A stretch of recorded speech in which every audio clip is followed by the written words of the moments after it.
اول حاجه عايزكم تصلوا على النبي، ولو انت اول مره تشوفني عايزك تتفرج على الفيديو للاخر وتديني لايك لو الفيديو عجبك عشان ده بيحمسني انزل فيديوهات اكتر. ولو حابب تشوفنا على طول ما تنساش تضغط اشتراك وتفعل مسة الجرس عشان لما انزل فيديو يوصلك اشعار ان احتليت اليوتيوب. وبس كده من غير كلام كتير، مشاهده ممتعه. طبعا في الفيديو دوت هنشوف وهنحلل المشهد اللي ظهر فيه ريك في الحلقه الاخيره من مسلسل ذا ووكينج ديد. وفي ناس كتيره قوي ما فهمتش المشهد دوت بشكل كويس، فان شاء الله النهارده هنحلل كل فريم في المشهد دوت. فخلينا نبتدي. بيبتدي المشهد ظهور ريك بانه بيكتب في رساله، وبيجي برضه ظهور لميشون وهي بتكتب في رساله. واللي انا افتكرته اول ما شفت المشهد ده بصراحه ان ميشون عرفت مكان ريك وانهم قاعدين مع بعض بسبب النار اللي قدامهم واللي بتتغير مع كل زاوية تصوير. بس في الآخر طلع إن كل واحد فيهم في مكان مختلف، وزي ما قلنا كان كل واحد فيهم بيكتب رسالة. وطبعا مش محتاجين نقرأ الرسالة ديت لأنهم كانوا بيقولوها في المشاهد اللي هنحكي عنها بالتفاصيل. أول كلام لريك وهو كان إنه على طول بيفكر في الناس اللي ماتت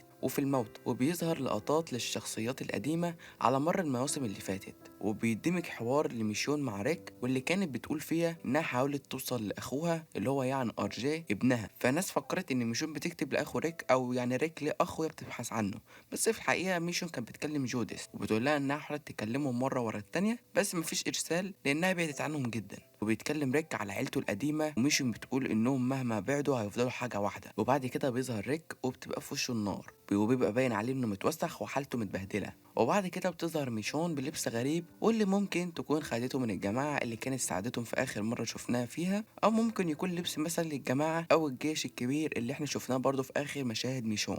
وبتقول ميشون في الرسالة إن أكيد ريك بيدور علينا زي ما هي بتدور عليه. وبيظهر ريك على شط وبيكون مليان بالزومبي وبيبقى قدامه مدينة والزومبي برضه في البحر. وبنشوف اللبس اللي بيكون من السي ار ام ومعاه حديده كده او يعني شيء بيكون مع العمال اللي شغالين في السي ار ام. وبنشوف ريك وهو بيصيح لما سمع صوت هليكوبتر وبيرمي الشنطه. وطبعا الشنطه اللي رماها ريك في السفينه هي نفس الشنطه اللي لقيتها ميشون في السفينه دي، والموبايل والرسمه كانت من صنع ريك. وريك اصلا كان بيرمي رسائل في البحر على امل ان في حد من عيلته يشوفها ويبحث عنه. اصلا ريك لحد دلوقتي بيحسب ان مفيش حد بيدور عليه، والموبايل اللي مع ميشون كان رساله من الرسائل اللي هو عملها. وبعد كده بيتكلم حد من الميكروفون وبيقول لريك انه جاله اوامر انه يستسلم. ومن تعابير وش ريك اللي احنا كلنا عارفينها بنعرف انه متضايق منهم. والشخصيه اللي بتتكلم في الميكروفون ديت بيقول له كمان انه مفيش مهرب للاحياء. وطبعا ريك لما كانش مهم كانوا زمانهم ضربوه بالنار وخلصوا منه. بس نفتكر جوديس اللي نقذته وقالت لهم انه معاها شخصيه من تصنيف بي. وطبعا التصنيفات اللي من بي وايه هحكي لكم عنها. طبعا لو ايه معناتها انه شخصيه سلبيه او يعني مش مهم وممكن يتعمل عليها تجارب وكده. اما الشخصيه بي او يعني الشخص بي فمعناتها انه شخصيه مستقره ومفيده ليهم. وريك كان شرطي ومحقق قبل كل دوت، فيعني ريك شخصيه مهمه. وبنشوف ميشون هي بتجري بالحصان ناحيه كم هائل من الووكرز. وطبعا كنت متردد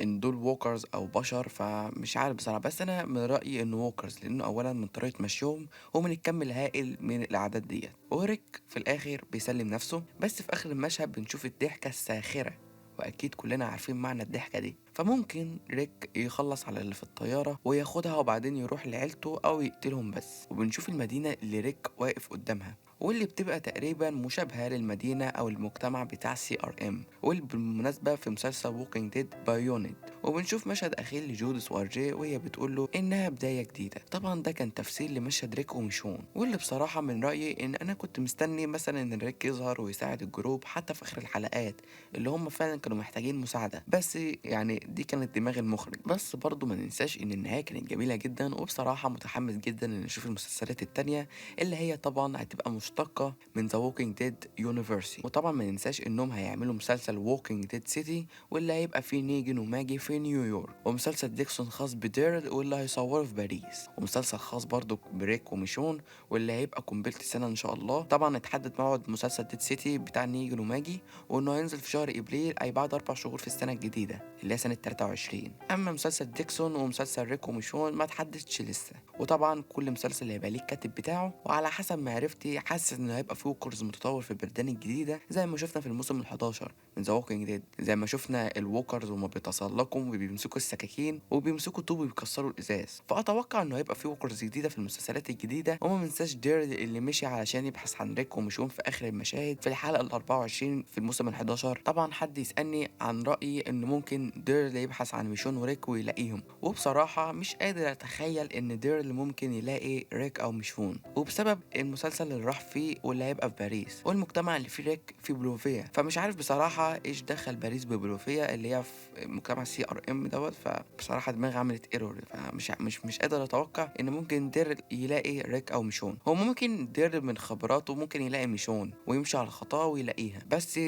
ريك فمش عارف. بصراحه اكتبوا رايكم في الكومنتات. وده كان الفيديو بتاع النهارده. ما تنسوش اللايك والكومنت الجميل، ولو عايزين نتكلم عن عالم ووكينج ديد اكتبوا لي كومنتات وابعتوا لي على الانستجرام اي اخبار عن ووكينج ديد. ولو حبيتوا الفيديو دوت وشفتوا لايكات كتيره على الفيديو ده هنزل لكم كل اخبار عالم ذا ووكينج ديد. وما تنساش تفعل الجرس علشان يوصلك اي حاجه جديده انزلها على القناه. وشكرا ليكم.